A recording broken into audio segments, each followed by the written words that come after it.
if you have not. Excellent. So welcome to WebChat with Minnesota Adult Education. Today is Wednesday, September 22nd, and happy first day of autumn. On the agenda today, we have welcome and introductions. We have some key announcements for you. We also will be talking about some partner transitions and WIOA updates. Then we're going to talk about the high Cs, and then the ABE report card, the federal grant competition that is coming up, professional development, and then take time for questions. As you can see, we love our acronyms and we try to pack as many as possible into our agenda, but don't worry, we'll break each of those down if they are new to you. So let's get started by introducing the team. I need to start my video here. My name is Brad Haskamp. I'm the State Adult Education Director and happy to be part of the team. And just know, before I turn it over to Jody, that we will get a chance to introduce many folks that are here, but we also are posting another position soon.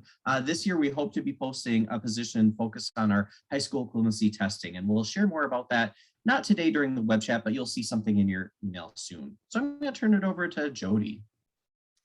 Good afternoon, everyone. I'm Jody Versa. I am the Program Quality Specialist on the team, and I'll turn it over to Julie. Good afternoon, everyone. I'm Julie Dinko. I'm the Transition Specialist on the team. And on to you, Astrid. Good afternoon, everybody. I'm Astrid Leiden, and I am the Professional Development Specialist on our team. And I'll turn it over to our newest staff member, Neil. Hello, everyone.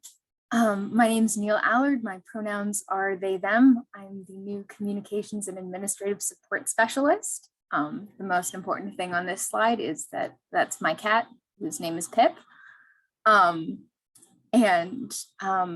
So you can reach out to me about GED records or age waivers, general adult education team questions. If you don't know who to ask, you can ask me first, and I will make sure you get connected with someone to answer your questions. And for any updates or changes to the ABE contact list, if you need to be on the list, if you want to change your email on the list, you can email me. My email is on the screen. And yeah, I'm in my fourth week since the end of August.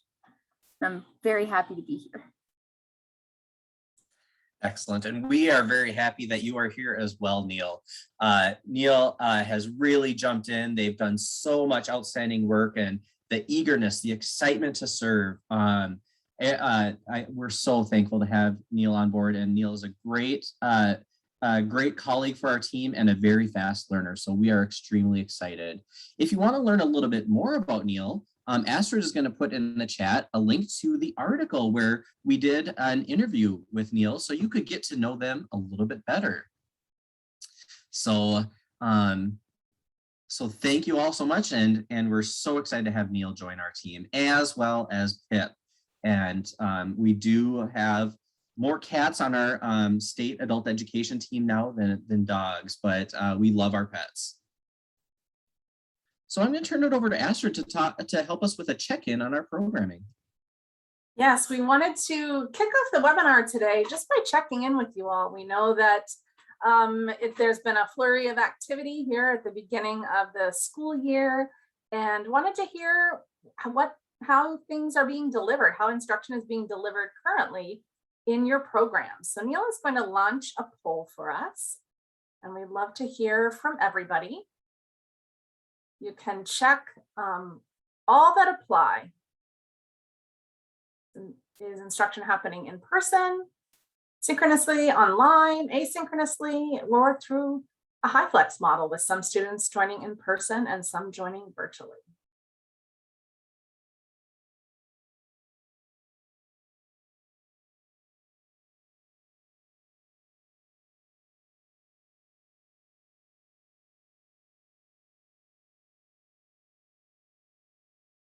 Give it another 30 seconds.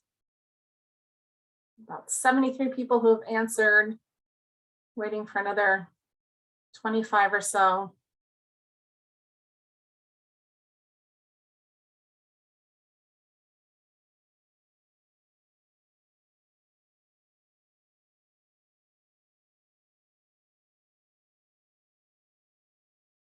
Okay, let's close the poll now, Neil, and if you could share the results so we can take a look at them. So as you can see, it looks like majority of programs are offering some degree of in-person programming, and that's the most common model currently. And seeing in the chat, Mag has chatted that their school district is insisting that everything be delivered in person, and that's consistent with some of what we've heard from other folks and programs, that there's been a real emphasis on prioritizing in-person programming. But it does look like majority of folks also are delivering some sort of distance education, whether it's synchronously through a video conferencing system or asynchronously through distance education platforms. And then smaller number delivering asynchronous instruction through either lessons or courses that are created in-house. I think a surprisingly high number, 33% of you are piloting or using some sort of HyFlex model. And that is new to us in ABE. And we'd love to hear if someone who has been delivering HyFlex and would like to unmute and just take a minute to share what that looks like for your program and how it's going. We would love to hear from you. Would anyone like to share?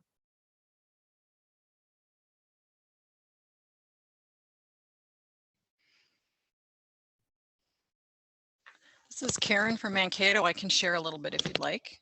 Yes, thanks, Karen. So we currently have about 4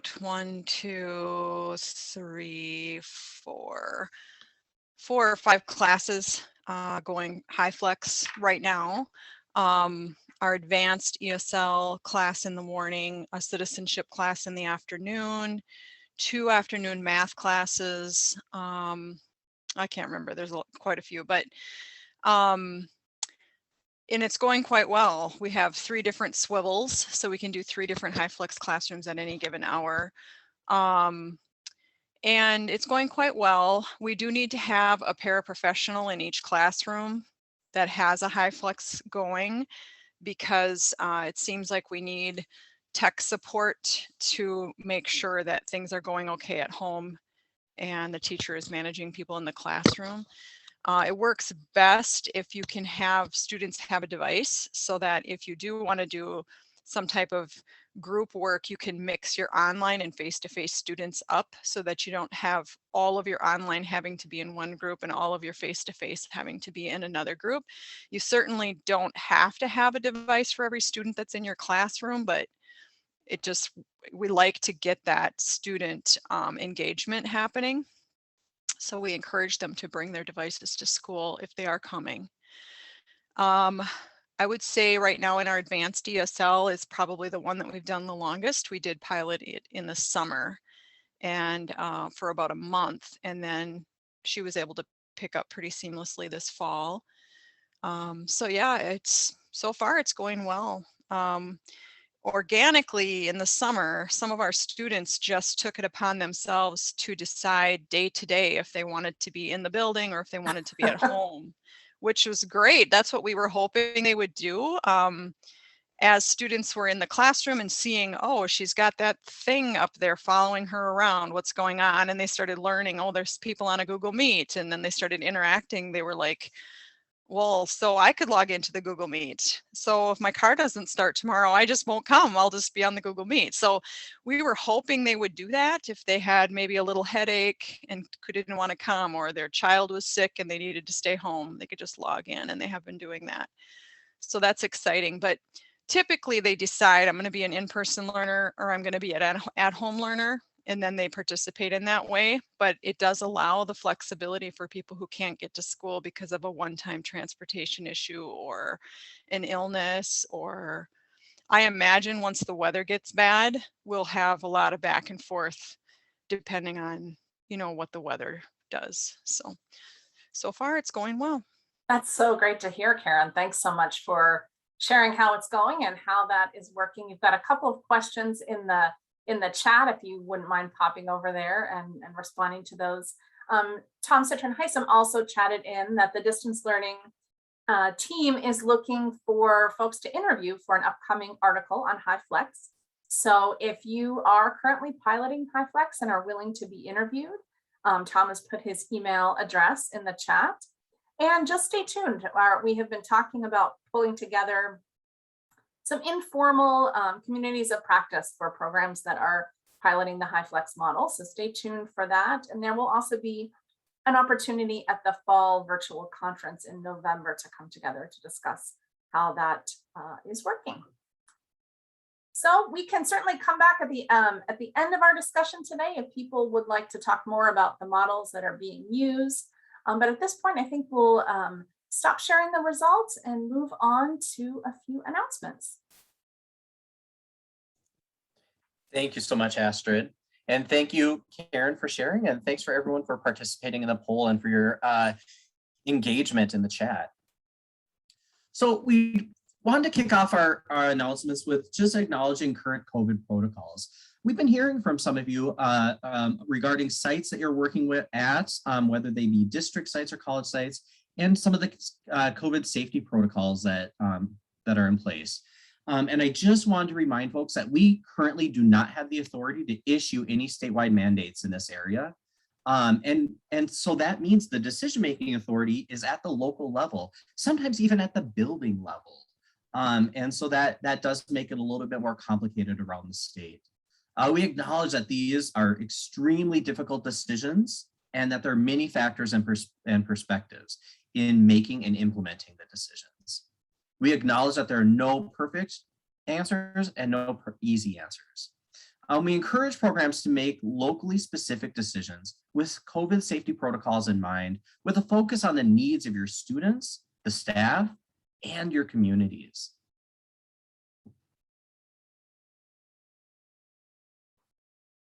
I also want to just acknowledge and celebrate. This is National Adult Education and Family Literacy Week. I hope that you get a chance to really honor the work that you do and the work that your teams do. September 19th through 25th is National Adult Education and Family Literacy Week. I put on the screen here some of the great social media postings that some of our programs have been doing, such as Metro North, South Suburban Adult Education, and then our national organization, COABE, or the Coalition on Adult Basic Education. So I'm so glad that some of you are engaging via social media to celebrate this week. And really, I want to thank, our whole team wants to thank all of you as adult educators. You make such an important difference for our adult learners across the state. Your work really helps adults gain the skills that they need to be more successful in careers, in their community, and in many different ways. For their careers, helping students make sure that they succeed in their family sustaining wages. Making sure that parents are confident as their children's first educators, and also helping adults adjust and more fully engage in our communities here in Minnesota. Because your work, whether you're an administrator, whether you're a teacher, whether you're a support staff, or another partner or stakeholder in our work, you really help make Minnesota more inclusive, stronger, and an even better place to live. And I just wanted to send a thank you to the Rochester program. We use this program at this photo at Summer Institute as well, but it's just a great photo that represents just an example of some of the work that we do here in the state, and the work that you do in the state. So thank you. And there are many other ways that you can celebrate this week as well. You could join Literacy Action Network and COABE.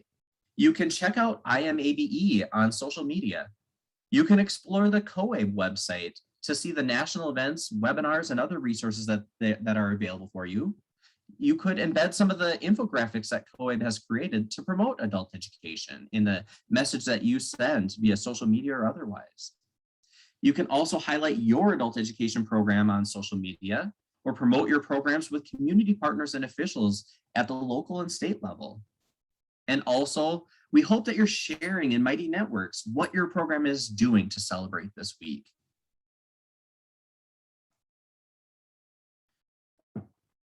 On a more serious note, let's talk about the contact hour reporting working group recommendation. This recommendation we also did share at Summer Institute, so this should not be new, but we wanted to make sure that you're aware that that the group did make their official recommendation, and for the annual application that every consortium will be submitting in 2022, the consortium will submit both a Table A that has contact hours from May 2021 to April 2022, and again resubmit that Table A1, which has the contact hours from March of 2019 to March of 2020.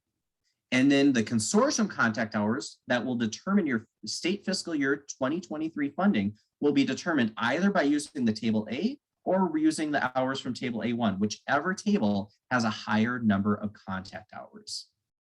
The Literacy Action Network Board has endorsed this recommendation, and we at the Minnesota Department of Education are working to get approval from government relations, the finance staff at MDE, and the executive team. Unfortunately, we don't have any news on that on our work there yet, but we hope to have some news for you on that soon. It's important to know that the working group did have some additional ideas. They suggested a couple of ideas, but those ideas required legislative approval or statutory change. Those ideas will be discussed in Literacy Action Network's Legislative Action Committee as it develops its 2022 legislative platform for the state. To join that committee, you can contact John Ashby, and his email is on the screen right now. You can also see this information at the Literacy Action Network website.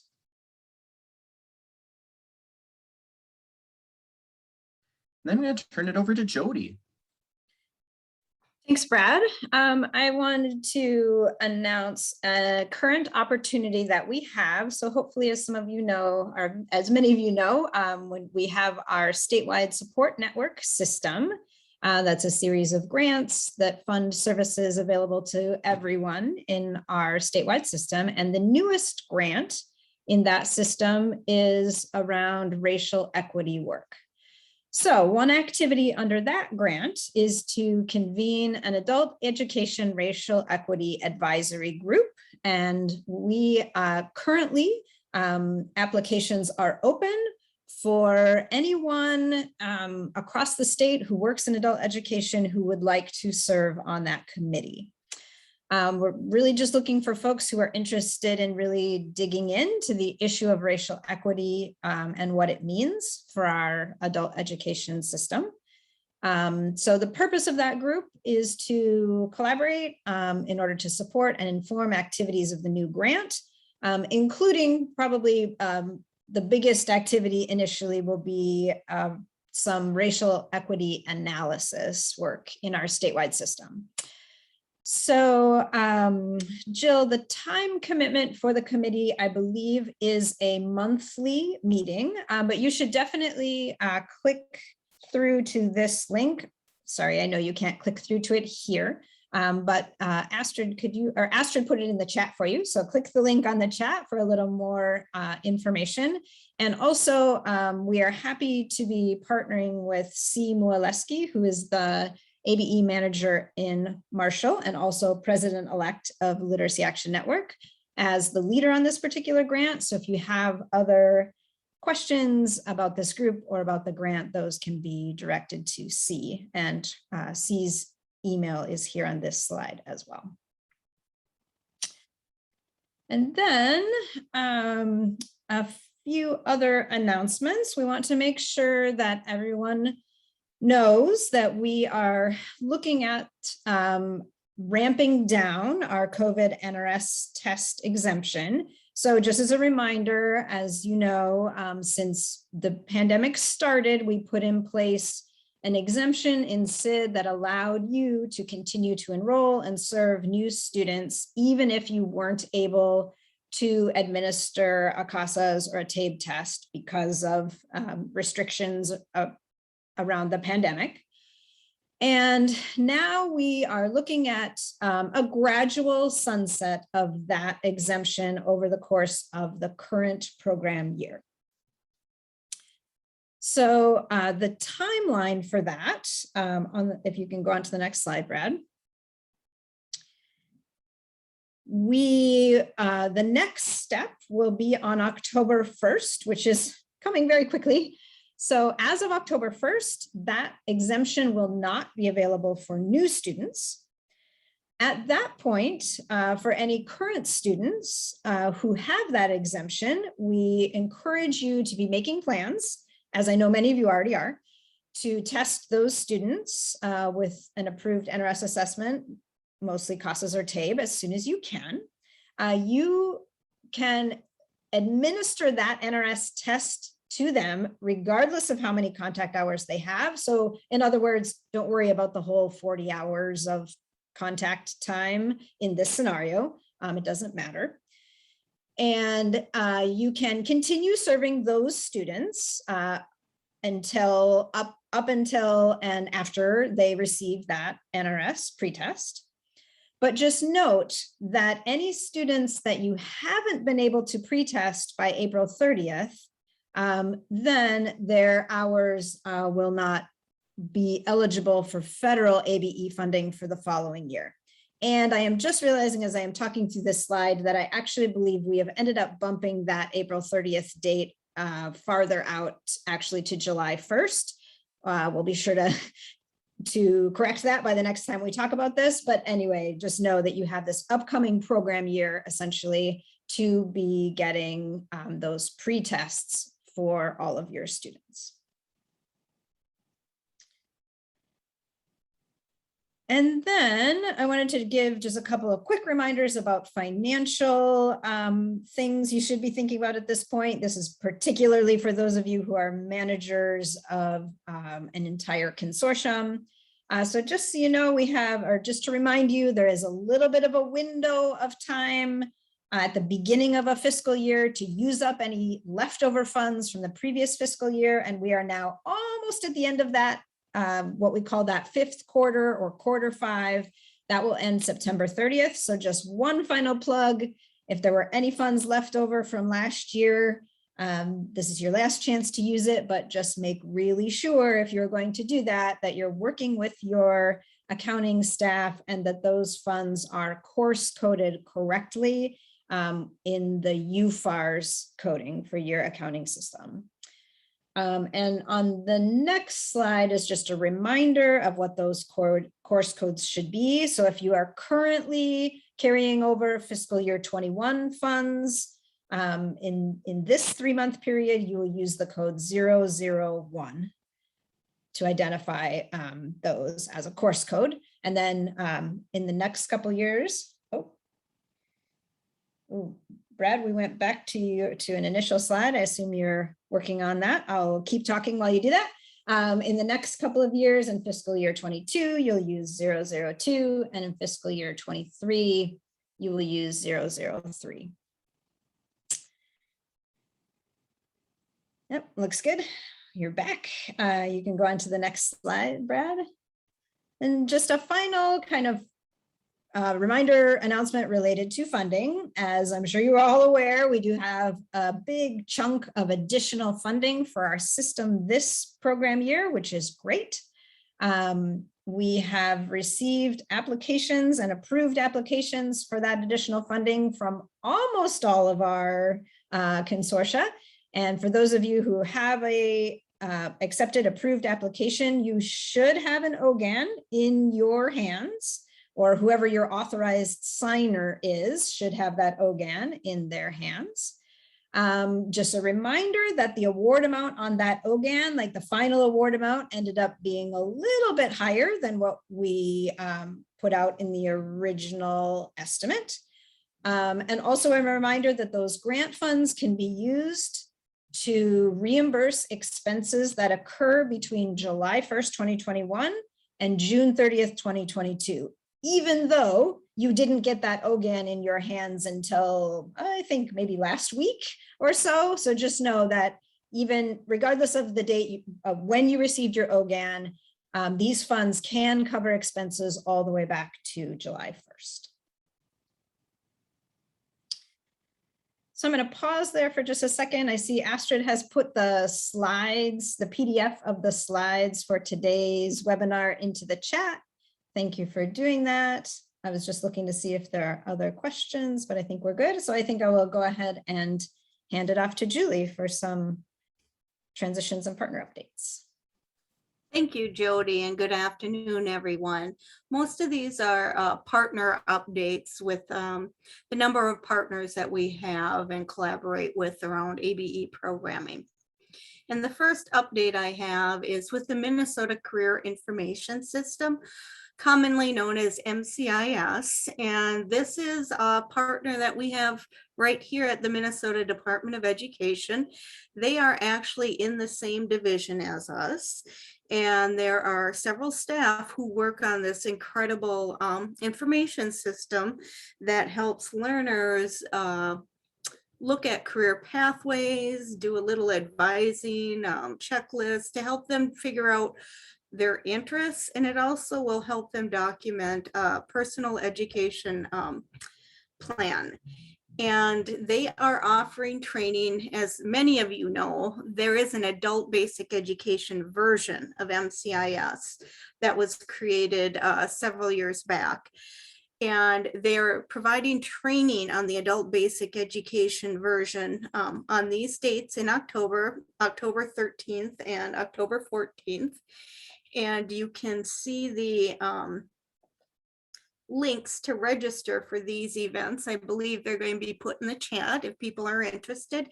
You can also, if you don't have an MCIS or if you don't have a contract with them, you can contact Deb Parkos, and that link is in here, and she can set you up and tell you the fees for it. It's very reasonable, and it's one tool around career information that has been available for years and years and years. There are several that come and go, and they can't be sustained, mostly due to funding, but this is actually a national model. And we've had it here in Minnesota for several years. So next slide, please.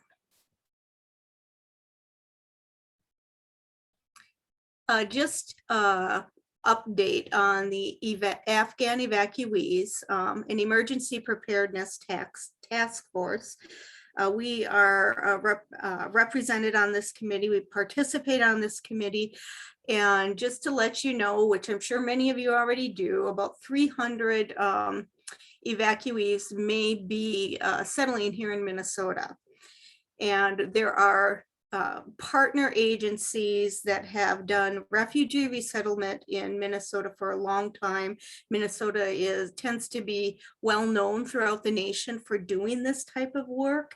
And as you can tell, one of the partners that does resettlement is the International Institute of Minnesota, which is also an ABE provider. Next slide, please.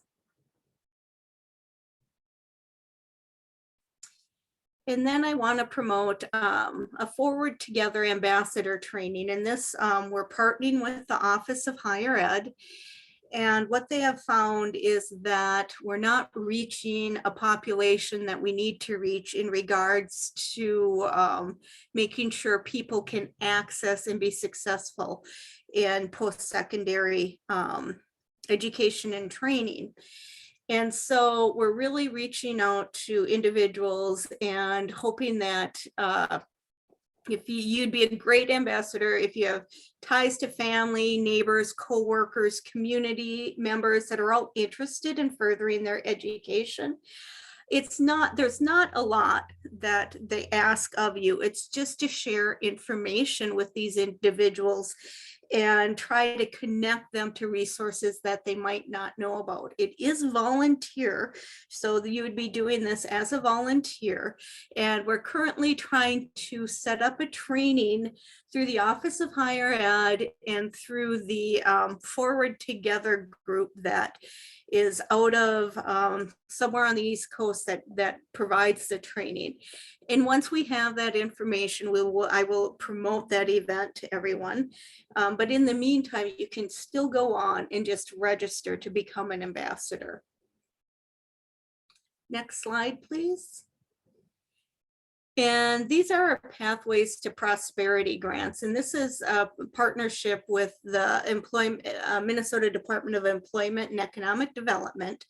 This is the one grant that requires adult basic education partnership in order to receive the grant.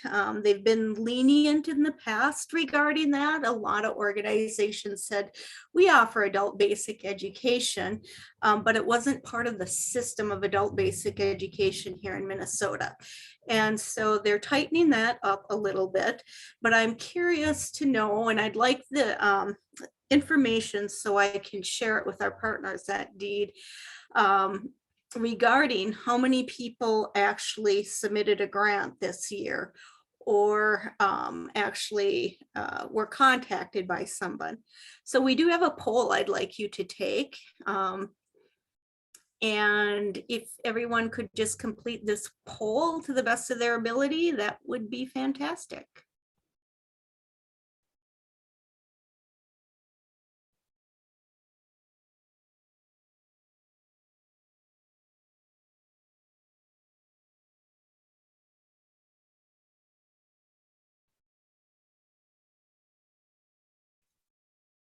I'd like to get up to at least 75 people participating. So if you haven't clicked on, there is the option. If you don't know if your program applied or wasn't contacted, please just click that on as well, because then I know that that's some marketing that we have to do a better job doing.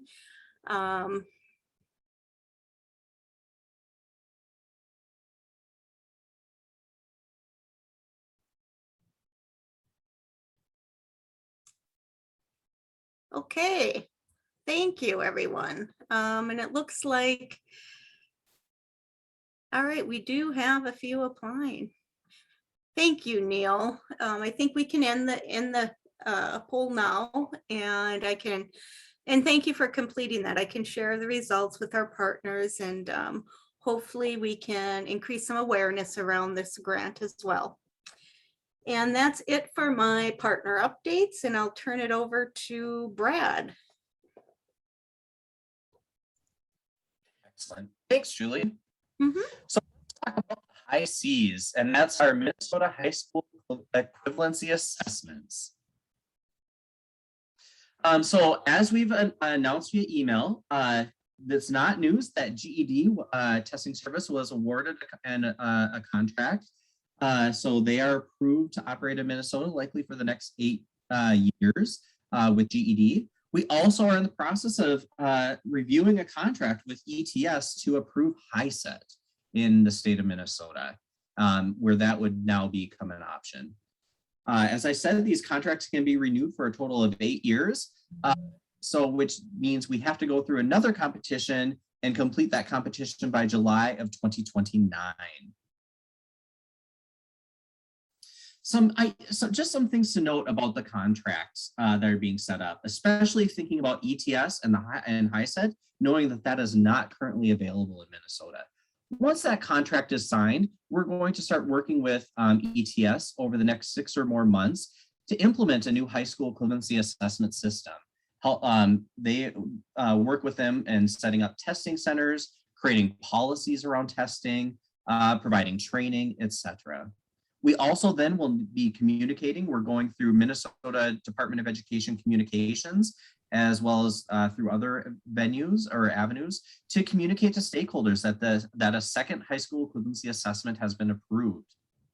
Then the other step that we'll need to take here at MDE is we need to set up our credentialing database to be able to process data from ETS so that we can issue diplomas based on a HISET, which we currently don't have the funds or the database prepared to do at this point in time. So that is some work that we have ahead, coming ahead. Something specific about GED, GED just announced that the GED Ready test price has gone up. The individual GED Ready single subject test will be go from $6 to $6.99. A 4-pack purchased individually will go from $19.99 to $22.99. However, it's important to know that there's no price increase for GED ready bulk pricing when purchased either via a publisher or through GED Ready Direct. So that will not affect current bulk pricing. And the other key element I want to share about our HISET is that you should have seen this email. We are forming a HISET advisory group. And this group will be led by Literacy Action Network, the Minnesota Department of Education, and the Minnesota Department of Corrections. And we're hoping to form a 9-person HISET advisory group. There will be a representative from GED Testing Service and a representative from ETS who will also be participating in the group. This group will meet virtually from 3 o'clock to 4 o'clock on the third Wednesday of the month, starting in November. There's a link to applications, and Astrid has also put that link in the chat. We highly encourage you, if you have interest in guiding our statewide system of high school equivalency assessments, GED and HISET, and if you have some input on how those systems should be run, we really encourage you to fill out an application and participate in the team. And a little bit about the purpose of that group. This advisory group will help with the test implementation, help advise us on what we should be doing and what the vendors should be doing, advise on communication, professional development, and policy and technical assistance needs.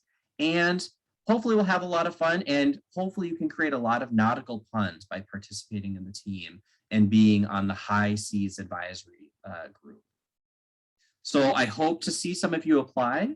I think it'll be a really important group to make sure that we are getting representation from around the state on high school equivalency, our high school equivalency assessment systems. And I'm going to turn it over to Jody to talk about a report card. Thanks, Brad. So those of you who've been around adult education for a while will remember that this time of year we often release a report card. And this year it's been there's been a lot of things on our plate and on everybody's plate. So we were hoping to have it in your hands before today, but that did not turn out to be possible. However, we are very close. And I can let you know at this point that it will be sent out via email yet this week. And it will also be posted on the mnabe.org website. So for those of you who are new or don't remember about the report card, basically it includes a number of different tables that show data for all of the consortia in our state. Some of that data is about measurable skill gains or level gains, some of it about post-testing rates, and another thing that's included are retention rates. So just a couple of things to know about the report card. We consider the report card a tool. It is a way for you to get information about our statewide ABE system. It is also a way for you to compare your consortium, the consortium you work in, to others across the state. However, we think it's important to point out that we know, and you should know, that the report card is definitely not the only way to measure success of our programming. And it's also important for you to know that results on the report card do not have any direct tie to funding, which is especially important this year. Another thing that's important to know for this year is there will not be a program improvement process. Again, if you're newer or haven't heard about this before, program improvement is a technical assistance process that when we run this process, consortia that are identified as low performing on the report card can be required to participate in that technical assistance. So this year, we won't be requiring anyone to do that. So I know sometimes there is some anxiety around the report card for that reason, but just know this year, the report card is just informative and no one will be required to participate in program improvement. However, we do want you to keep in mind that we are at this point not sure whether there will be a program improvement process a year from now, based on the results of this current 21-22 year. And really what we want you to hear at this point is that your top priority, our top priority, as always, is to do the best you can to serve the adult education learners in your communities. But please know that we do need to, as we move forward, as we move through the pandemic, we need to think about how we are going to recalibrate our ABE services with our accountability expectations. So keep in mind that some of the metrics we are using for program improvement have to do with expectations at the national level for our adult education system as a state. Those are referred to as targets, right? We have targets for measurable skill gains. And if our statewide system falls too far below those targets, the risk associated with that is that we might have a little more attention and oversight from the national level. So we just want you not to feel that testing and gains are not important, because they are, but we also recognize that we are still in a unique moment and you are still facing very unique challenges. So you do have to balance all of those concerns. So please be watching for that report card to come out soon. And then I'm going to turn it back to Brad. Thank you, Jody. So let's talk a little bit about the upcoming federal adult education and our IELCE grant competition. I'm sure you're all just as excited as I am for this upcoming competition. And please note that any consortium or provider that wants to receive federal ABE funding and or an IELCE grant must apply and must get approved through this process in 2022. All providers, that means any ABE program that is receiving federal funding in a consortium or wants to receive federal funding in a consortium, must be identified in that application, and each provider must be able to document evidence of effectiveness. Note that last time around we focused on the consortium level. Now the federal government has told us we need to actually focus, we need to have each provider within an application document or provide evidence of effectiveness. And to really, we'll have a lot more information available at the beginning of December. We have our virtual grant workshop for our federal ABE and IELCE grant application. And IELCE again is integrated English literacy and civics education. These two last time were not at the same time, but this year or for 2022, both applications both competitions will be happening in 2022. Our virtual grant workshop is on Wednesday, December 8th from 9:30 a.m. to 11:30 a.m. Again, any entity interested in applying for either the federal ABE grant or the IELCE grant opportunity is strongly encouraged to participate. And our registration info for this virtual grant workshop will be released by early November. And at that workshop, we'll release the timeline, the process, and more details on the application. Not seeing any questions in the chat about that, so I'm gonna. We will be able to take questions at the end. Oh, I do see a question now. Tom asks, so will each program have to respond directly or through their consortium? So good question.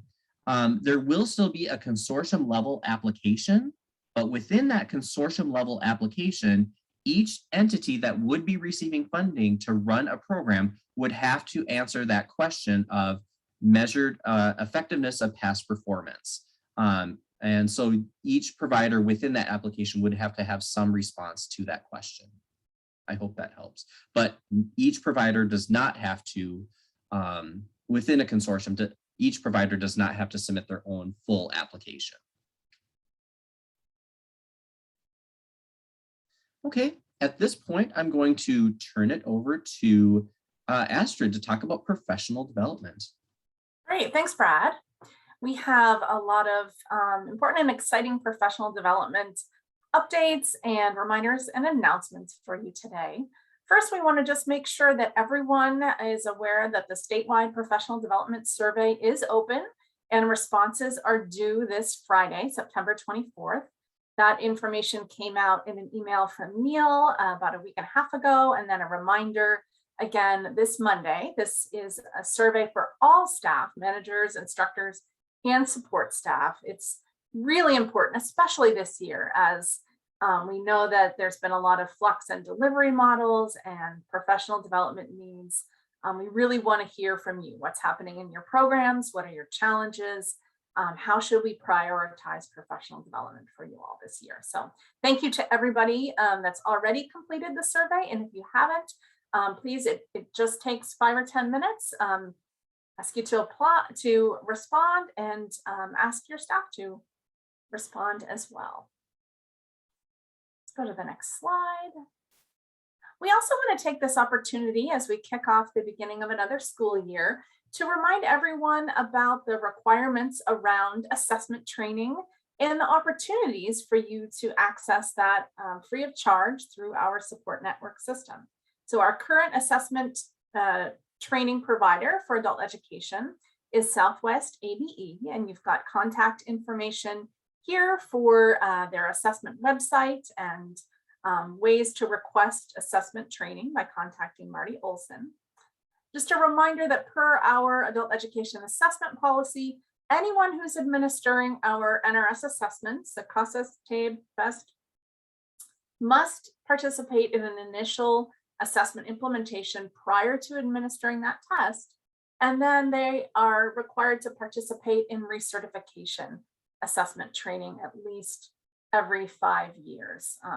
There are frequently updates. We want to make sure that everybody is up to date with the information that they need about the tests. And then now that we're moving into computer-based and remote testing, a variety of additional training opportunities to learn about administering the test online.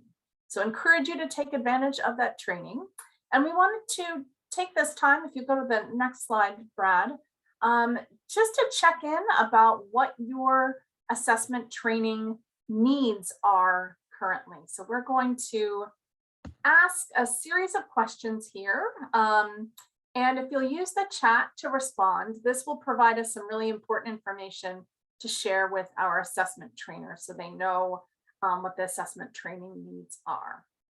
So the first question is, how many new staff do you have who will need initial CCRS training implementation this fall? Just pause here. If it's 0, you can just not respond. But if you know that you have staff that will need some training, initial CCRS training, put that in the chat. Great.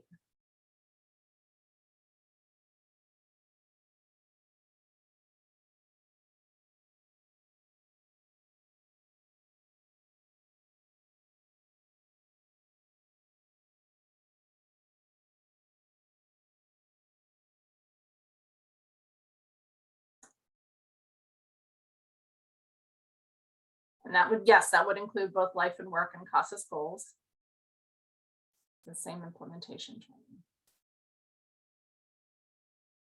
Okay, great, thank you. Let's go to the next question.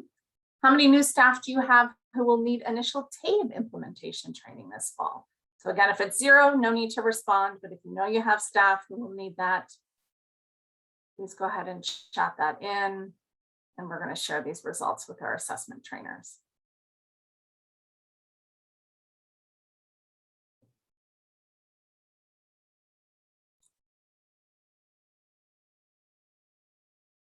Moving along is thinking about your current staff.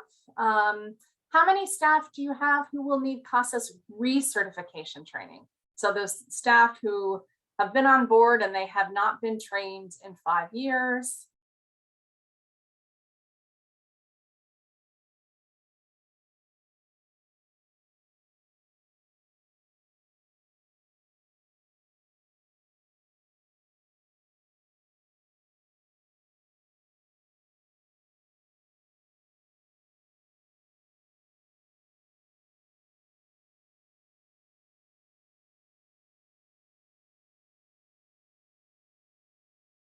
And if staff were trained and with recertification this past year, then they would not need an additional recertification training. And then our final question here, how many staff do you have who will need TABE recertification training?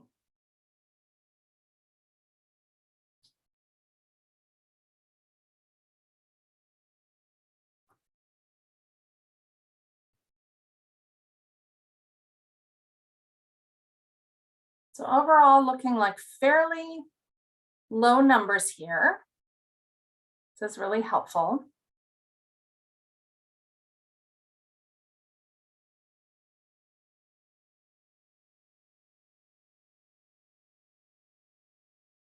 And we will pass this along to our assessment trainers.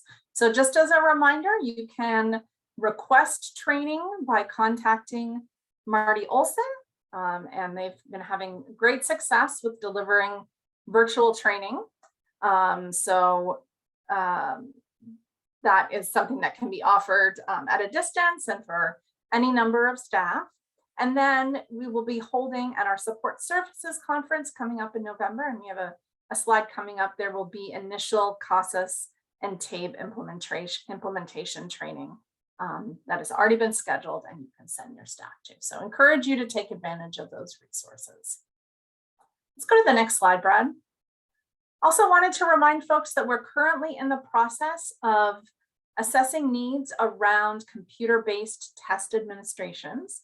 So as a reminder, we purchased at the state level in bulk computer-based test administrations for CASAS and TABE with some unspent supplemental service funds. And we are now in the process of determining numbers for our second and final distribution of those administrations. So a Google form was sent to fiscal agents that is due October 1st. If you have not yet completed that, I encourage you to do so as soon as possible. This is your opportunity to request the number of test administrations you'd like to receive. And just a reminder that all consortia are eligible to receive tests, even if you did not take advantage of that during the initial distribution. And any consortium that is receiving these would need to make sure that the test publisher's requirements are met in order to accept those test administrations.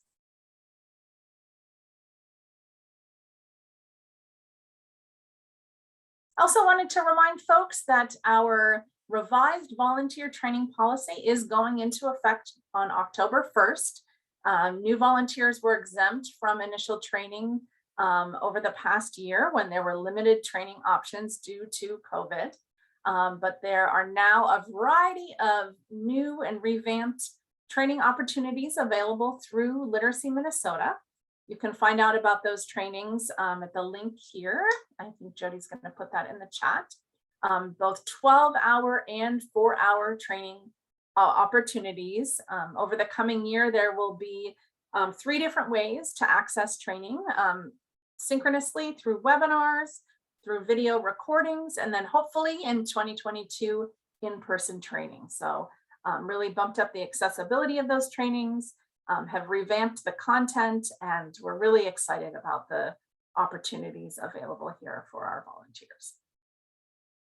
Let's go to the next slide. If you missed Summer Institute or there was a session that you really wanted to attend but didn't get to, it is not too late. There is a YouTube playlist on our Minnesota YouTube channel for the Summer Institute concurrent sessions.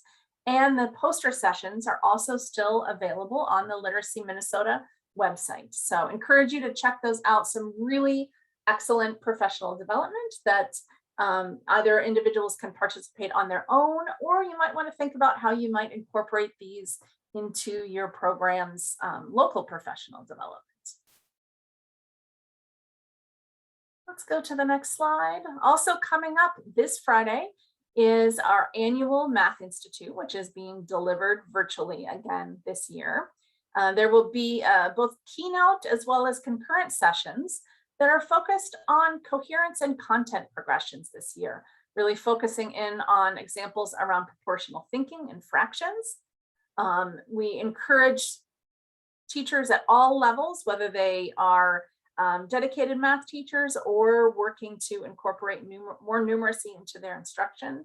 There's something for everybody here to think about how foundational math concepts can be built to help learners access higher level math content later on. So there's still time to register. Please share this information with your staff.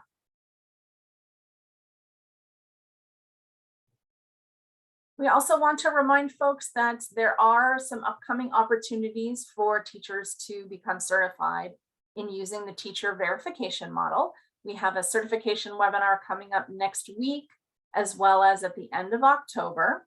Just a reminder that the certification webinar is part of a more comprehensive certification process that involves first going through the distance and blended learning basics for Minnesota Adult Education online course and the TVM module in that course. And the registration links for the TVM certification webinars are embedded within that course. So if you want to learn more about TVM and the certification process, those links have been put in the chat.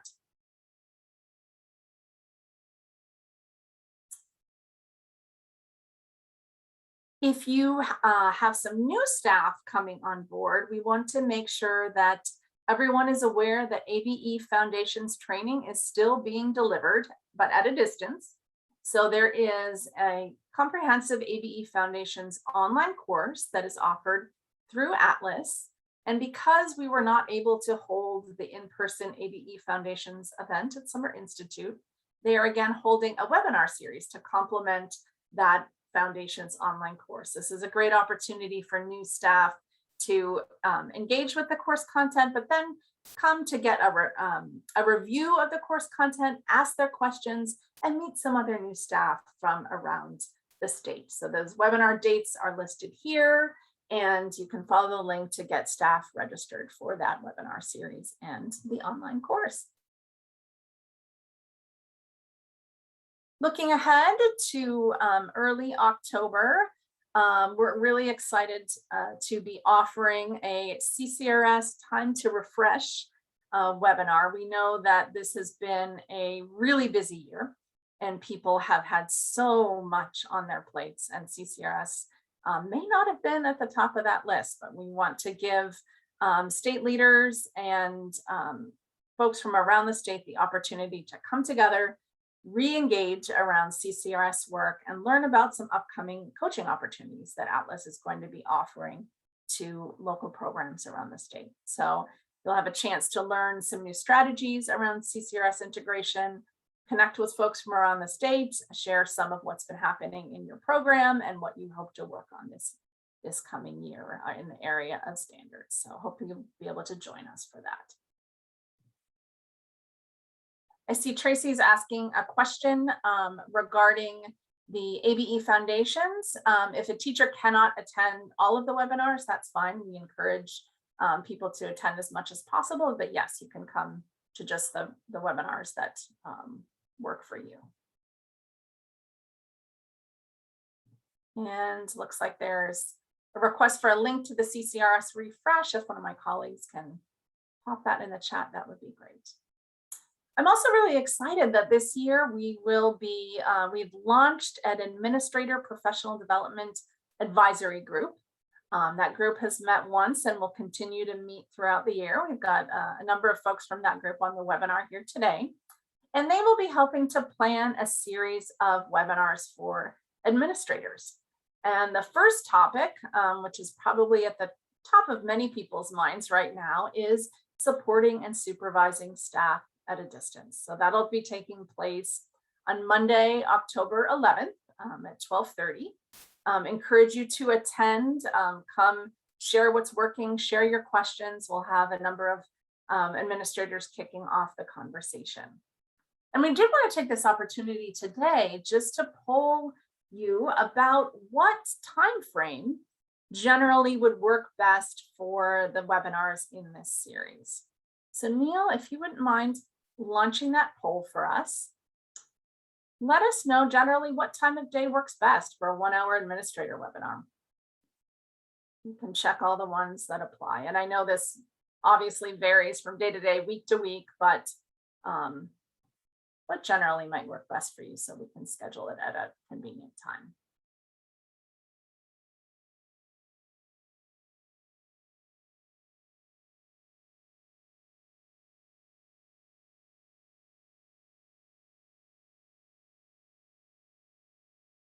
About 50% of people participating.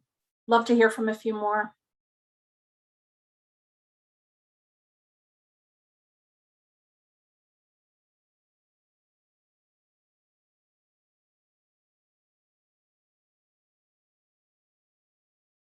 Okay, let's close that poll, and if you don't mind sharing the results.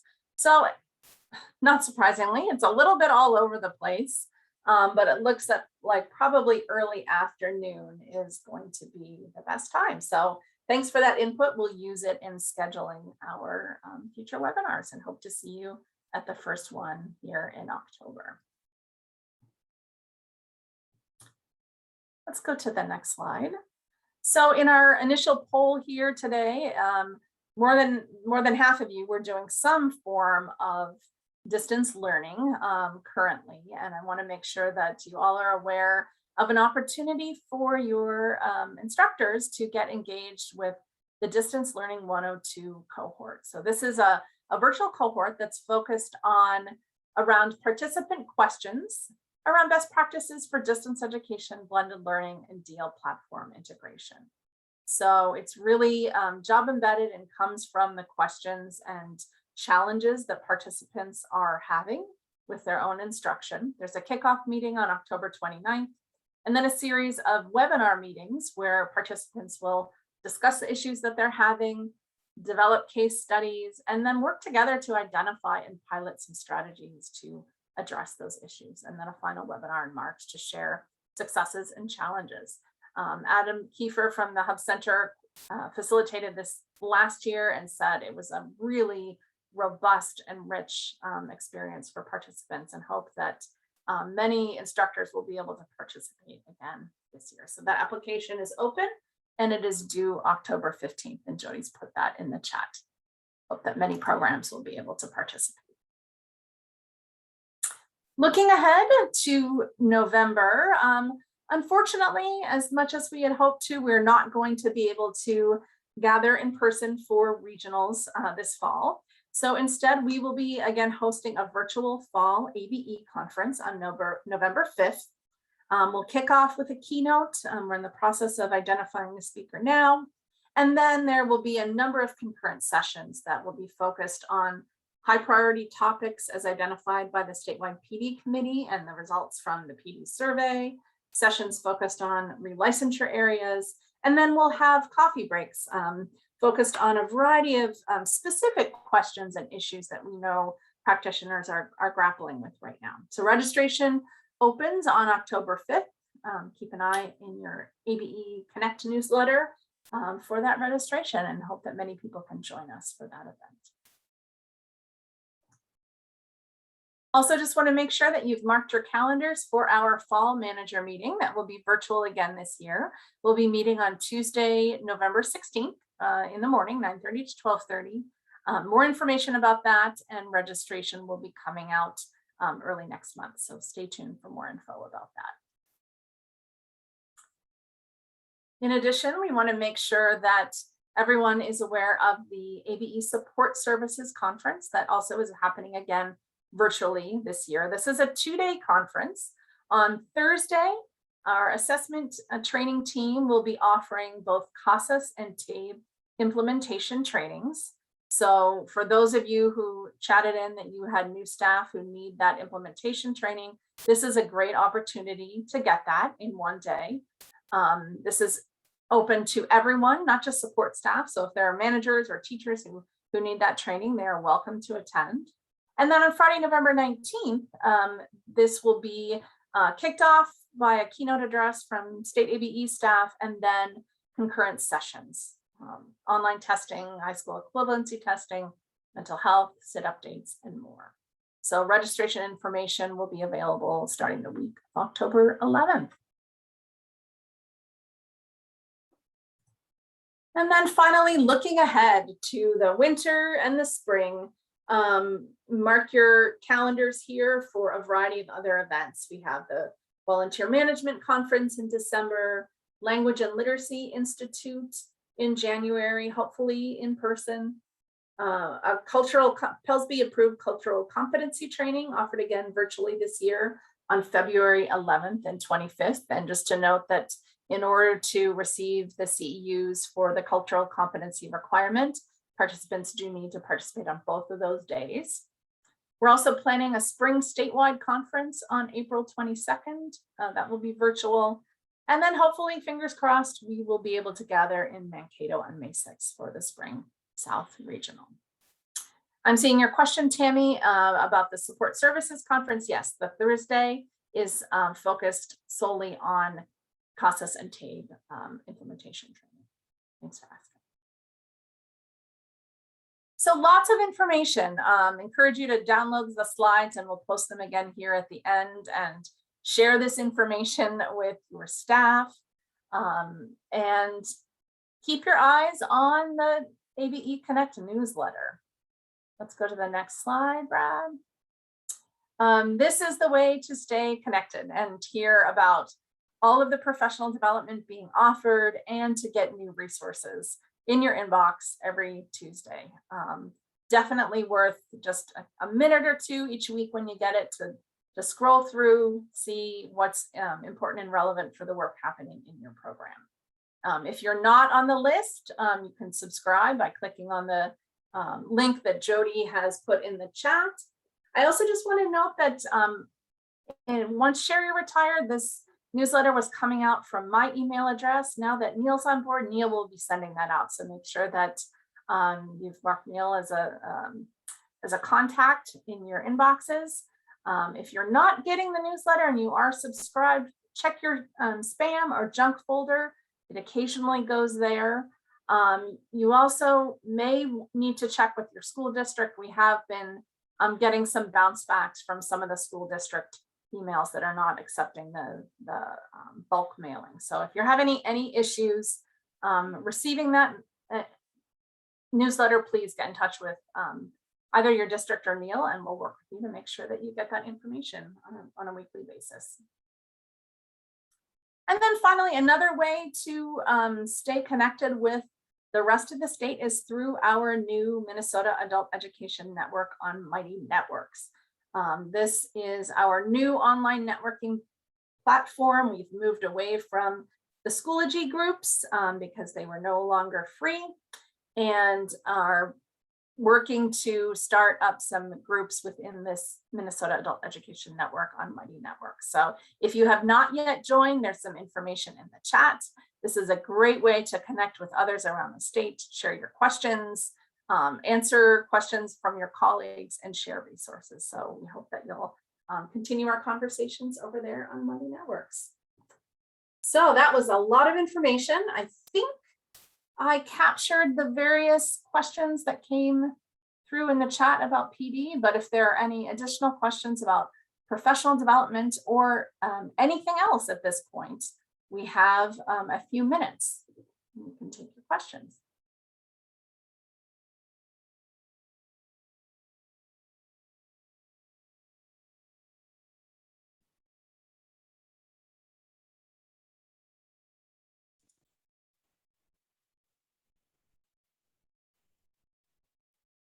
And put them in the chat, or you can unmute and ask them.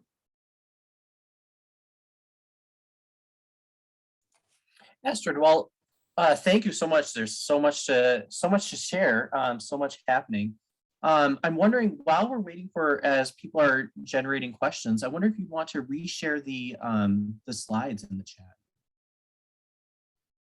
I will do that right now. Thanks, Brad. Excellent. Oh, a good question from Julie Vitek. When will the state team be able to return to their offices? Excellent question. So as state employees at the Minnesota Department of Education, we're being told that we should work from home until January at this point. However, we are able to go into the office, and many of us have been going into the office on occasion for various things. And so we're not banned from going into the office. We can go in, but we're asked to work from home from now until January. The other complication for us, though, is that our lease at the Minnesota Department of Education's building lease is up at the end of December. And at this point, they have not re-signed as far as we know. And there's talk that we may be moving by January. So we're not sure for sure where we might be returning as of January 1 at this point. So our state team is a little bit in flux and unsure what 2022 will bring.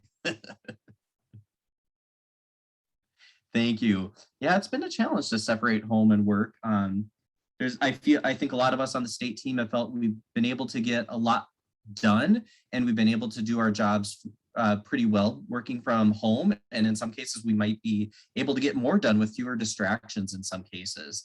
But it's still a challenge not seeing and engaging with each other face to face every day, and just not having some of the additional resources that we do have in the office. Yeah, it is a challenge.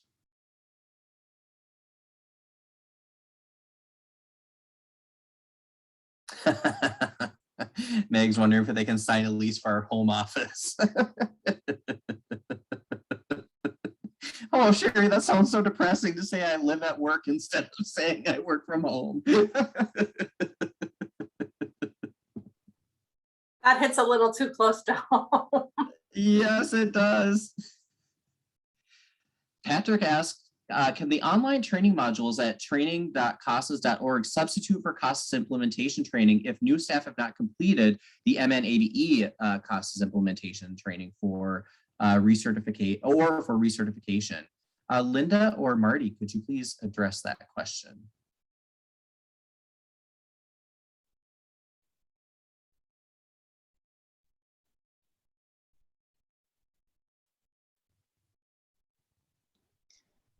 Marty, if you wanted to share information re CASAS, I can share information in TABE with the Brain Shark video links.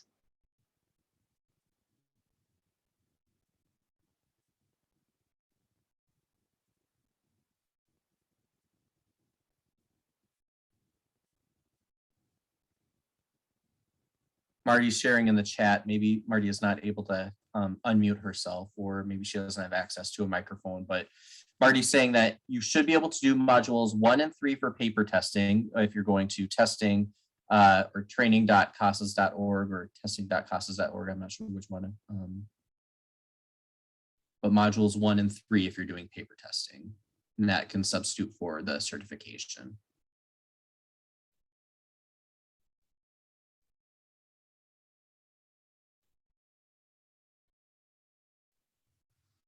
Linda, what were you going to say about TABE certification and online training? TABEtest.com under the resources tab has a flyer that has links to Brain Shark videos that for TABE 11 and 12 that they have out there. The videos are actually pretty engaging. They're about 2 hours total, but they're good videos.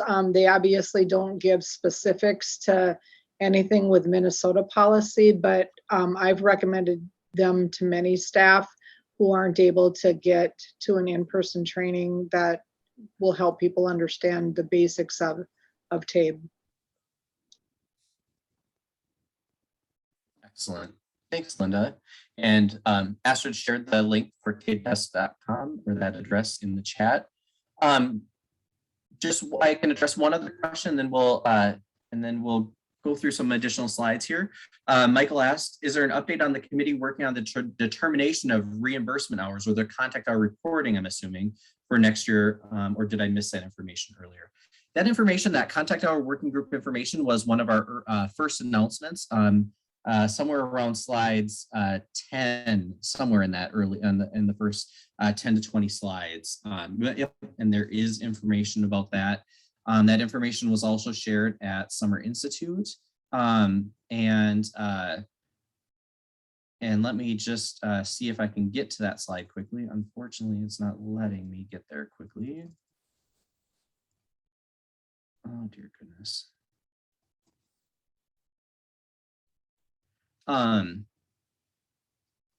That information that was shared at Summer Institute and today as well is that for the annual application, each consortium will be, the plan is that each consortium will submit a table A with contact hours from May 2021 to April of 2022.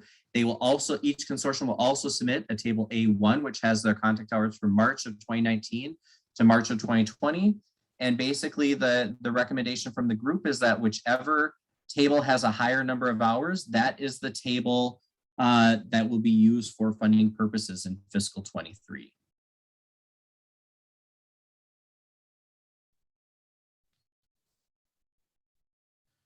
Okay, just a couple other things and then we can make sure we have more time for questions as well. Remember that the recording, the slides will be posted on the Literacy Action Network website. The slides are also, were also put in the chat as a PDF. Our next web chat is not till next year, January 12th, 2022. Who knows where the state staff will be at that point in time? So that will be a bit of a mystery. Join us to find out where in the world we exist now and where in the world do we work now. So our next web chat will be January 12th from 1 to 2:30. Thank you all very much for all of your outstanding work. I hope you get a chance to kind of reflect on the amazing work that you do as adult educators during this National Adult Education and Family Literacy Week.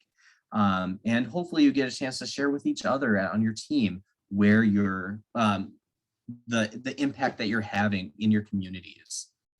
So let's take it with final questions. And here on the screen as well, we have all of our email addresses from those of us on the adult education team.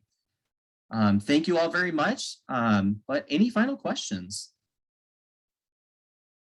Neil, at this point, we can stop the recording as well.